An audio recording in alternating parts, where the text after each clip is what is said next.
Good morning. Welcome to Stock Market Today. It's Monday, March 30th, 2020, and I am your host, Dan Russo, the Chief Market Strategist at Chaikin Analytics. You can find me on Twitter. I'm at Dan_Russo_CMT. Stock Market Today brought to you today and every day by Chaikin Analytics.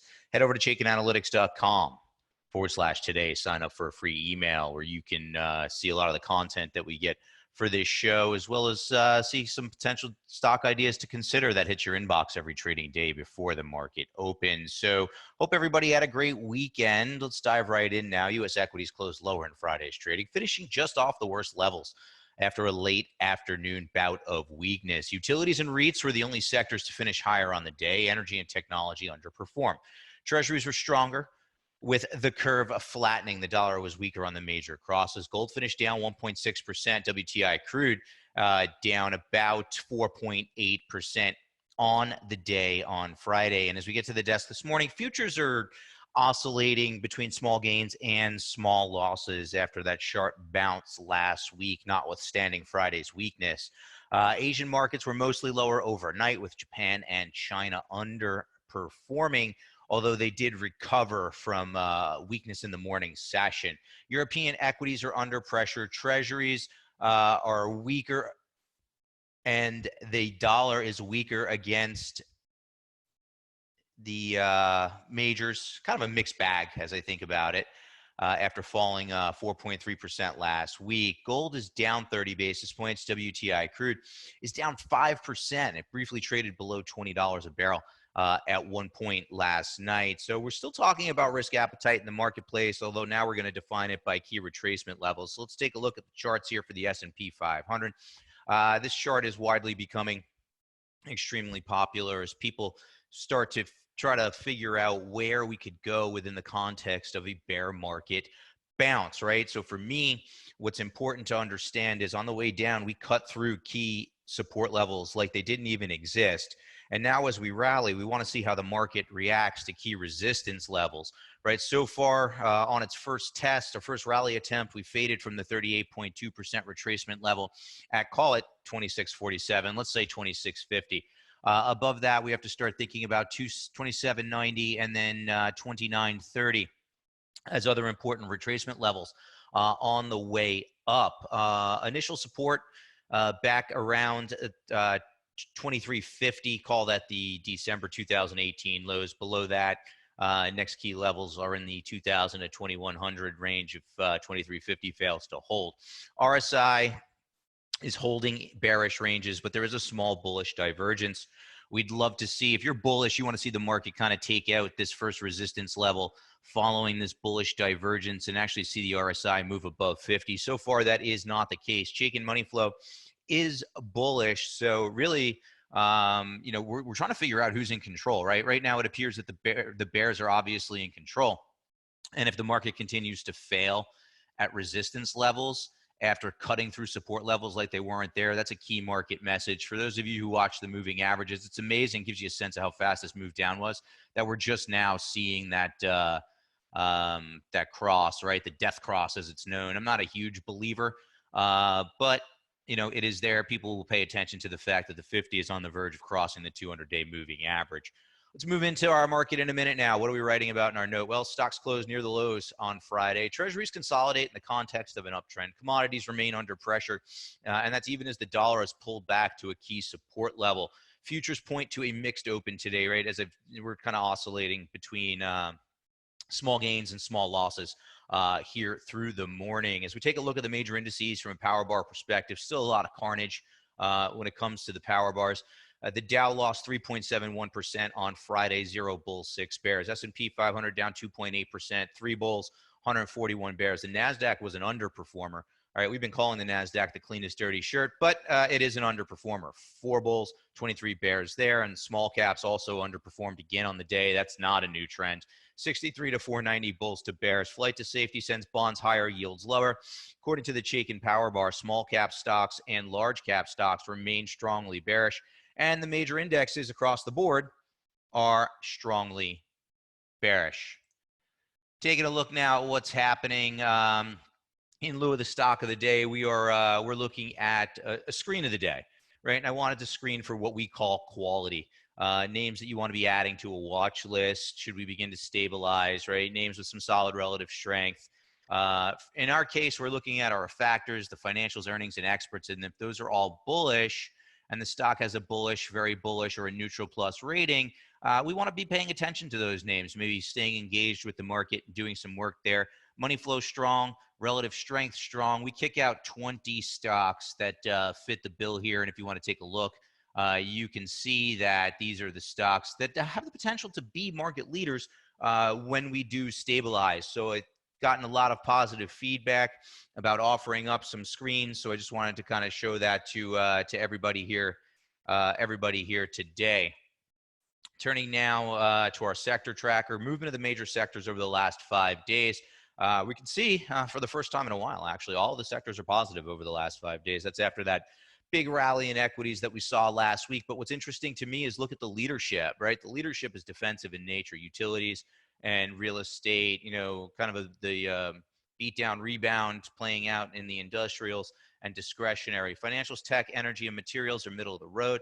Healthcare, calm, and staples at the bottom of the list. So after a strong rally last week, despite the weakness on Friday, all the major sectors finishing higher over the past 5 days of trading.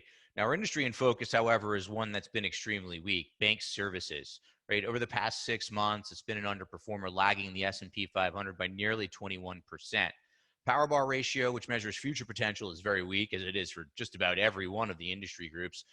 0 bulls to 12 bears earns it a rank of 20 of 21 subsectors, and some of the indicative names there with very bearish ratings: Lending Tree, TREE, Community Bank, CBU, and Commerce Bank's shares, CBSH, as I said, all with very bearish shake and power gauge ratings. And if we take a look at the chart, we can see just the precipitous decline, right, that lines up with the S&P 500. However, it's been worse. Look at the relative strength, right? Started to underperform the market back in early January and continues to do so throughout the first quarter. Now, the ETF rating is neutral, but the trend is weak below this declining long-term trend line. Rebounded here with the market just a bit, but not a ton from a relative strength standpoint. At the same time, our overbought, oversold indicator is reaching an overbought condition, while Chaikin money flow remains bearish. What I've done here is I kind of went into the KBE and I highlighted the names that are bearish. So you can take a look at those here. These are certainly names where you potentially want to avoid those, not necessarily go bottom fishing if you are thinking about looking for names in this beaten down area of the market. Not a strategy that we think is helpful. Notwithstanding that, different strokes for different folks. We know everybody views the market differently, but these are the stocks that have bearish or very bearish ratings that are holdings within KBE. So just something to be aware of. I wanted to highlight there for everybody here today. Taking a look now at what's trending. Yesterday's S&P 500 gainers and losers, or Friday's gainers and losers are movers and shakers. Obviously, a lot of moving parts here in different areas of the market, different areas of the economy. EXR, didn't see anything company specific there. REITs had a decent day and rebounded a bit. So EXR up 6.9% on the day. Avalon was actually downgraded on the 26th by Piper Sandler, AVB. That stock did rally, though, on Friday, up 6.1%. UDR, they reiterated their 1Q guidance, which is kind of interesting. We're seeing a lot of companies pulling full-year guidance, but UDR said that they will address their full-year guidance on their conference call when they release 1Q numbers, but they did reiterate their guidance for the first quarter, so that sent that stock higher by 6.04%. AIV, similar story. They reiterated their first quarter guidance on the 24th. They did, however, pull their 2020 guidance. That stock was higher by nearly 6%. On Friday. I'll note that UDR and AIV are very bearish and bearish, respectively. And EQR, another REIT, no real news there, company-specific news on that front, but the stock was higher by 5.8% on Friday. On the loser side of the board, the cruise lines come under a lot of pressure, as it's not clear that they'll be able to participate in any coronavirus stimulus packages that are announced. Has to do with where the companies are domiciled, where the majority of their workers are located. So that was enough to send Norwegian Cruise Line down nearly 24% on the day on Friday. A lot of volatility over the past few days in these stocks. Carnival Cruise Line, a lot of moving parts in this one. They did, announce a new debt facility to the tune of about $7 billion. Stock was upgraded today in a news headline that I saw, but that, whatever, that's after a 19% decline on the day on Friday. Royal Caribbean, part of that same group, RCL. Nothing company specific in that name, just kind of building in with what's going on, the dynamics of that group as it relates to coronavirus stimulus plans. RCL down 15% on the day. Harley Davidson, they withdrew their guidance on the 26th. That stock was down 14% on Friday. And OKE, neutrally rated stock, didn't see anything company specific there. Stock lower by 14% on the day. So let's dive in now. We looked at the chart of the S&P 500. We have had this kind of interim rally in the equity market. What I will point out, though, is remember we showed you the sector tracker, right? Very defensive in nature. Utes had a huge week last week. So just something to keep in mind that the rally was led by what is traditionally a defensive area of the market. We're watching those key retracement levels to the upside, but we also want to pay attention to what's going on, in other areas of the market. That intermarket approach is really important. As we look here at Treasuries, the iShares 7 to 10-year Treasury bond ETF, that is consolidating now, breaking slightly topside from this consolidation. What I see here is we went parabolic. Remember a few weeks ago we talked about the parabolic move that we're seeing in these Treasury products, and that produced a massively overbought condition on the RSI. We've subsequently consolidated, but notice that during the consolidation, the RSI did not get much below the 50 level, so very much holding bullish ranges. And now looking topside through this consolidation zone by one day. Obviously, we want to see what happens today. But what I will note is that on a relative basis, Treasuries have been a big outperformer against the broader market, the S&P 500, all at the same time while holding above a steadily rising 200-day moving average. So just something to keep in mind here. We want to pay attention to what's going on across asset classes, see how that could be driving what's happening in the equity market. So this interim rally off the lows and Treasuries sends yields lower, right? Also helps those bond proxy areas of the equity market, which is, I think, a big reason why you see utilities and REITs at the top of the sector tracker over the past 5 days. The flip side of that is you can make the case that the market continues to price in slower global growth. And I say continues because it's not a new phenomenon. It didn't just arise with COVID-19. We track the copper and gold ratio on Fridays in our notes. We think that's a good proxy for expectations of global growth, and that's been slowing down for over a year. So as we take a look at the commodity complex, DBC, the Invesco DB commodity ETX, right, steadily below the 200-day moving average, precipitously below might be a better definition.